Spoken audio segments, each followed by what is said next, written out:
வணக்கம் உறவுகளே. இந்த திருமண நாள் பிறந்த நாள் காணும் அனைவருக்கும் என் அன்பான வாழ்த்துக்கள்ப்பா. இப்ப பாத்தீங்கன்னா டிஃபனுக்கு தோசை, இட்லி, பூரி, சப்பாத்தி, இடியாப்பம், வெரைட்டி ரைஸ் எல்லாத்துக்கும் இது சூப்பரா சூட் ஆகும். அதே மாதிரி நான்வெஜ்லயே மிஞ்சிற அளவுக்கு இருக்கும். இது வெஜ்ஜில செய்ய போறேன். என்னன்னு பாத்தீங்கன்னா இங்க பாத்தீங்களா மஷ்ரூம் வாங்கியிருக்கேன். மஷ்ரூம் பெப்பர் கிரேவி தான் பண்ண போறேன். வாங்க அது எப்படி செய்யலாம்னு பார்க்கலாம். இப்போ இந்த மஷ்ரூம் வாஷ் பண்றதுக்கு பாத்தீங்கன்னா தண்ணியில வந்து கொஞ்சம் உப்பு கொஞ்சம் மஞ்சள் தூள் போட்டு வார்ம் வாட்டரா வச்சிருக்கேன். ரொம்ப ஹீட் இல்லை, லைட்டா பார்த்தீங்கன்னா கை பொறுக்கிற சூடு இருக்கும். அப்போ தான் இந்த மேலே இருக்க இந்த கருப்பெல்லாம் போயிடும். போட்டு கொஞ்ச நேரம் ஒரு 5 நிமிஷம் இருக்கட்டும். அதுக்குள்ளேயும் நம்ம அதுக்குள்ளேயும் தாளிப்பு பார்த்துக்கலாம் அதுக்கு என்னென்ன பண்ணலான்ட்டு. பட்டன் மஷ்ரூம்ல இது பட்டன் டைப் சூப்பராக இருக்கா? அப்படியே புது புது. சரி, அதுக்குள்ளே தாளிப்பு என்னன்னு பார்த்துக்கலாமா? ஓகே. இப்போ ஸ்டவ் பற்ற வச்சுக்கலாம்.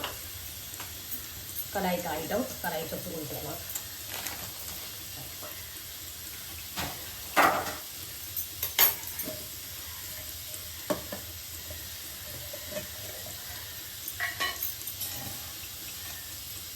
கடாய் காஞ்சிச்சு, எண்ணெய் ஊற்றிக்கலாம்.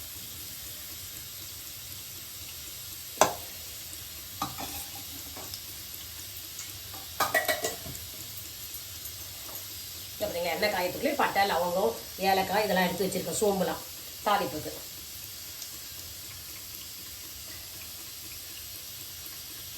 எண்ணெயும் காஞ்சிச்சு, இதை போட்டுக்கலாம்.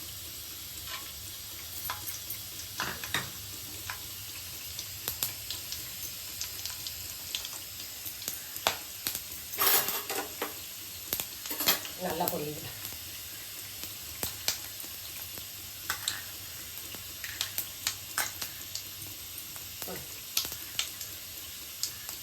நல்லா பொரிஞ்சிச்சு. இப்போ வெங்காயமும் கருவேப்பிலையும் சேர்த்து போட்டுக்கலாம்.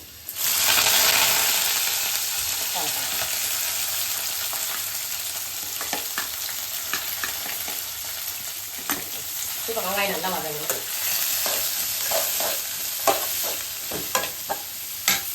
இது வதங்க சொல்லி இதை நம்ம க்ளீன் பண்ணி எடுத்து வச்சுக்கலாம். மஷ்ரூம் எல்லாம்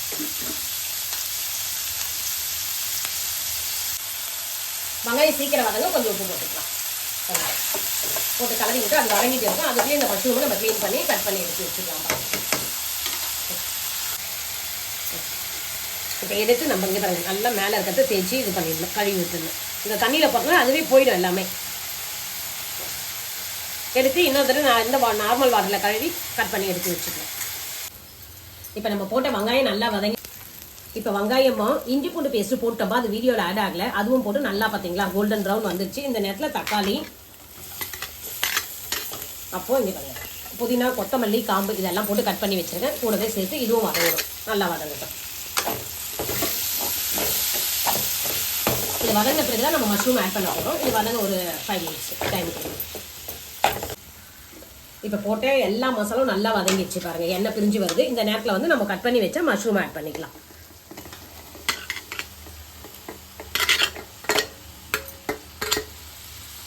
மஷ்ரூம் போது ஒரு 2 மினிட்ஸ் வதக்கிட்ட உடனே அதுக்கேற்ற மசாலாலாம் ஆட் பண்ணிக்கலாம்.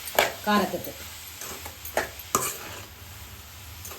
இதுலேயும் நல்லா தண்ணி விடும். அதனால் இது ஒரு 2 மினிட்ஸ் வதங்கினா போதும், வெந்துடும் மஷ்ரூம். இப்போ பார்த்தீங்கன்னா நம்ம போட்ட மஷ்ரூமும் நல்லா வதங்கி பார்த்தீங்களா அதுலேயே தண்ணி இருக்கும். நல்லா இன்னும் ஆஃப் பாயில் ஆகிடுச்சு. அது இன்னும் கொஞ்சம் தான் வேகணும்.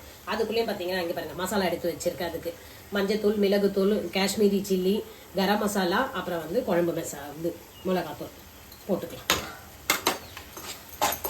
மிக்ஸ் பண்ணிவிட்டு இன்னும் ஒரு 5 மினிட்ஸ் அதே இருக்கட்டும், வதங்கட்டும். இதுக்கு தண்ணி அதிகம் ஊற்ற தேவையில்ல, லைட்டாக கொஞ்சம் மசாலா தெளிச்ச கொஞ்சம் அல்ல 1/2 டம்ளர் ஊற்றலாம். இந்த மசாலாவுடைய பச்சை வாசனை போனோம்ல அதுக்கு மட்டும்தான். இன்னும் கொஞ்சம் மட்டும் வதங்கணும். அதுக்காக தான் அதை பண்ணி இந்த மசாலாவுடைய பச்சை வாசனை போக 1/2 டம்ளர் தண்ணி போட்டு இப்போ கலக்கி காரமும் உப்பும் பார்த்துக்கோங்க. இப்போ காரம் அப்படி பத்தலைன்னா என்ன பண்ணுங்கன்னா மிளகுத்தூள் ஆட் பண்ணிக்கோங்க. பார்த்துக்கலாம், டேஸ்ட் பார்த்துக்கலாம். கரெக்டாக இருக்கு. இப்போ இந்த தண்ணி சொல்றதுக்கு நம்ம கட்டை போட்டு மூடி வச்சிடலாம்.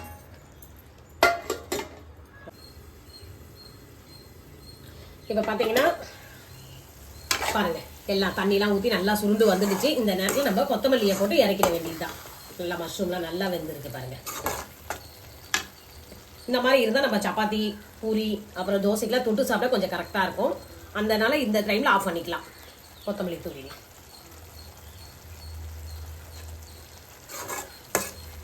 இப்போ சூப்பரான பெப்பர் மஷ்ரூம் கிரேவி ரெடி ஆயிடுச்சு.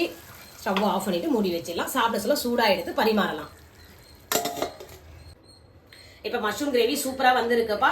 இந்த மாதிரி நான் சொன்ன மெத்தட்ல செஞ்சு பாருங்க. இது என்னுடைய ஸ்டைல் தான். உங்களுக்கு எப்படி செஞ்சு பார்த்துட்டு எப்படி இருக்குன்னு எனக்கு கமெண்ட்ஸ்ல சொல்லுங்க. நம்மளுடைய சேனலுக்கு லைக் பண்ணுங்க, ஷேர் பண்ணுங்க, சப்ஸ்கிரைப் பண்ணுங்க. மறக்காம கமெண்ட்ஸ் பண்ணுங்கப்பா செஞ்சு பார்த்துட்டு. ஓகே, பாய்.